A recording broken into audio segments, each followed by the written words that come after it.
Muy bien, bienvenidos a la asignatura Historia de España. Voy a haceros una introducción a lo que es el siglo XVIII de la historia de España, pero realmente es un siglo, lo vamos a ver sobre todo como base de los procesos históricos que son importantes de cara al temario de la asignatura, que son del XIX y del XX. ¿Vale? Lógicamente no podemos empezar a hablar del siglo XIX sin tener un poquito de nociones de dónde venimos, ¿no? Corresponde al tema 4 del libro, de la asignatura, aunque ya os digo que en principio no va a ser contenido de examen, ¿vale? Bueno, la primera característica destacable del 18 es que tenemos un cambio dinástico, de los Austrias pasamos a la monarquía de los Borbones. Concretamente estos cuatro gobernantes de la familia Borbón, Felipe V, Fernando VI, Carlos III y Carlos IV. Nos interesa sobre todo, ya entraríamos en materia de examen, en el reinado de Carlos IV, ¿vale? Son de origen francés.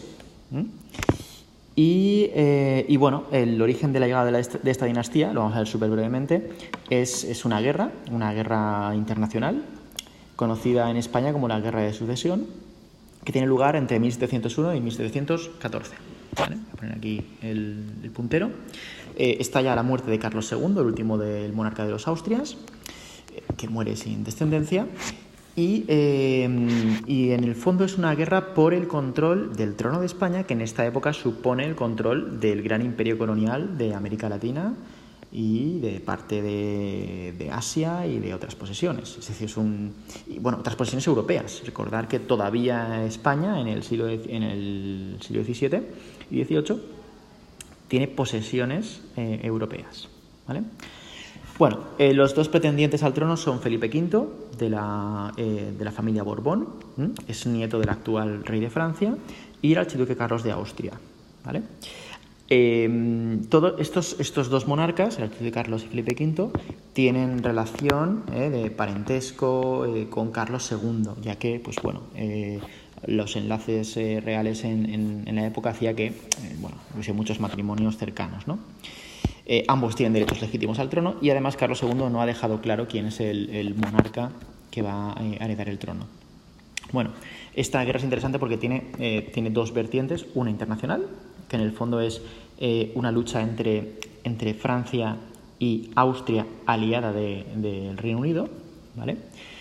Y una guerra interna entre dos conceptos de Estado y los dos antiguos reinos de la nación de España, que son el Reino de Castilla y Aragón. Una guerra civil por el concepto de construcción de Estado, un Estado centralizado o descentralizado.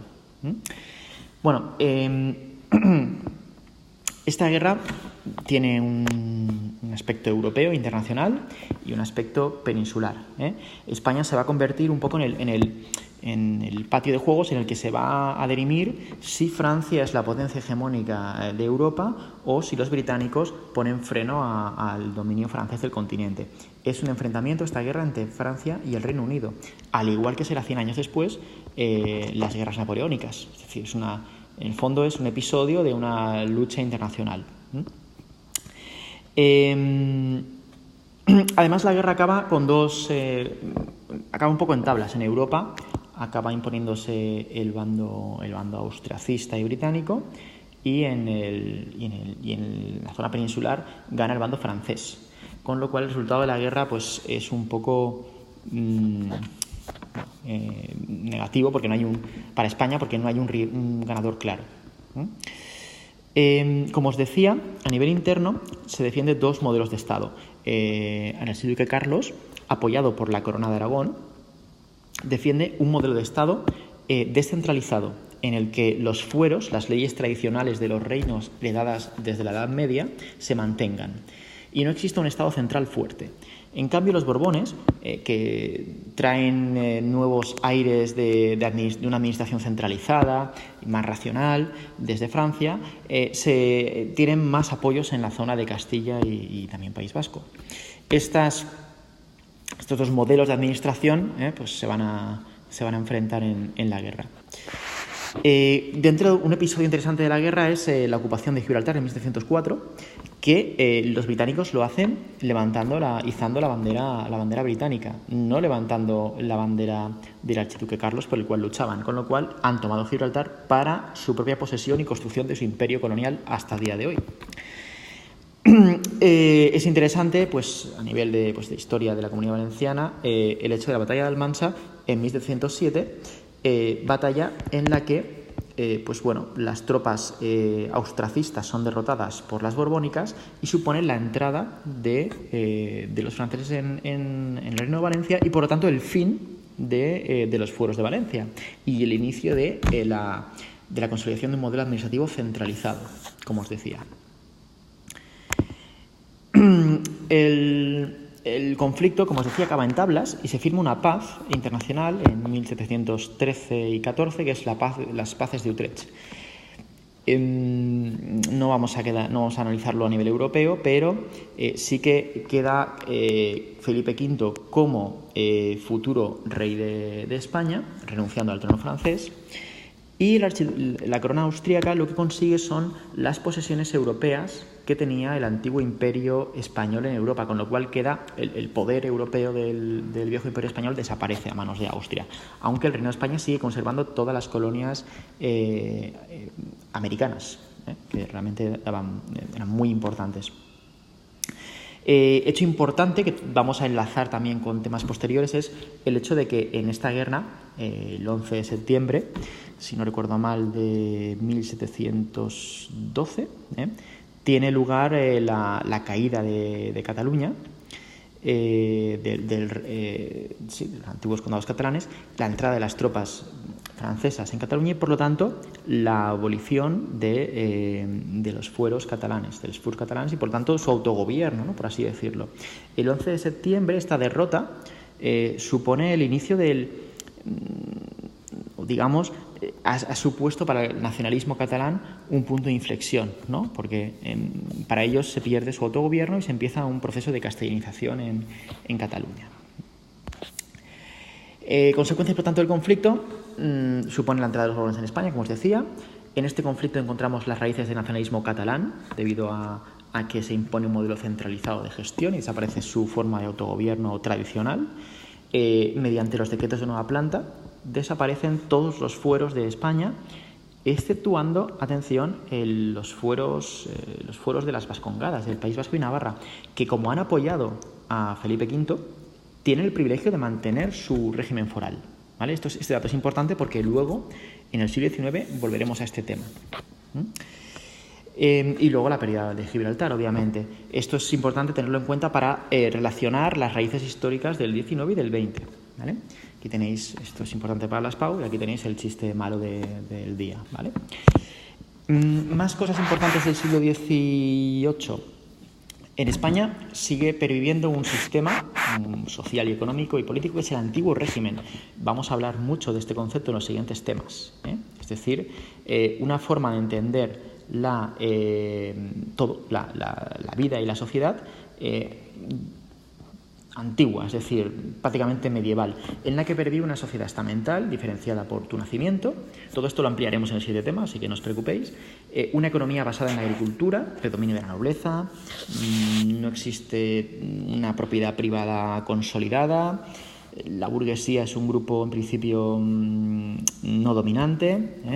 A nivel político existe una concepción de la política de la monarquía absoluta o absolutismo, relacionado el rey, por lo tanto, todo el poder, todo emana de él, en relación muy, muy ligada con la Iglesia, que la Iglesia tiene un papel importantísimo en el control de educación, en el dominio de la economía e incluso de las costumbres, ¿no?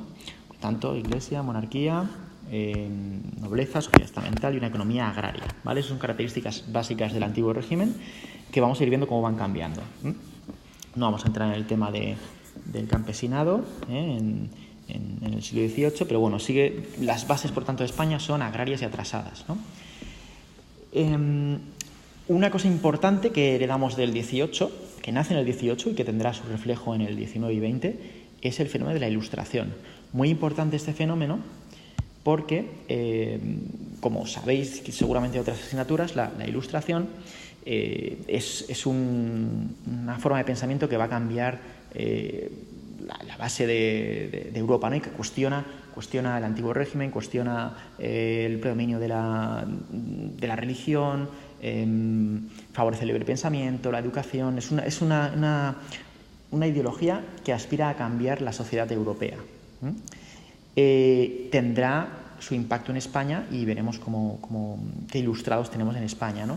Me gustaría que os quedéis, muy importante, con pues, los filósofos ilustrados, los pensadores ilustrados, que son los padres del pensamiento del futuro liberalismo, un concepto que vamos a ver en la asignatura, ¿vale? En la base de nuestra sociedad actual están estas ideas. Por ejemplo, Montesquieu, que nos habla de la división de poderes del Estado. No todo el poder concentrado en un monarca, sino que está dividido en 3 partes: el legislativo, el ejecutivo y el judicial. Esto es la base de todas las constituciones que veremos después, ¿vale? Muy importante, y os pueden preguntar en un examen acerca de la división de poderes como concepto, ¿vale? El libre pensamiento de Voltaire contra los dogmatismos religiosos. Rousseau, que nos habla del concepto acuña el concepto de soberanía nacional. La soberanía pertenece a los ciudadanos de la nación, no al rey por derecho divino, ¿vale? Estos pensadores, estos conceptos son muy importantes en la asignatura, ¿vale? Y me gustaría que citaseis los orígenes de estas ideas, ¿no? Que nacen como os digo, en el 18, ¿vale?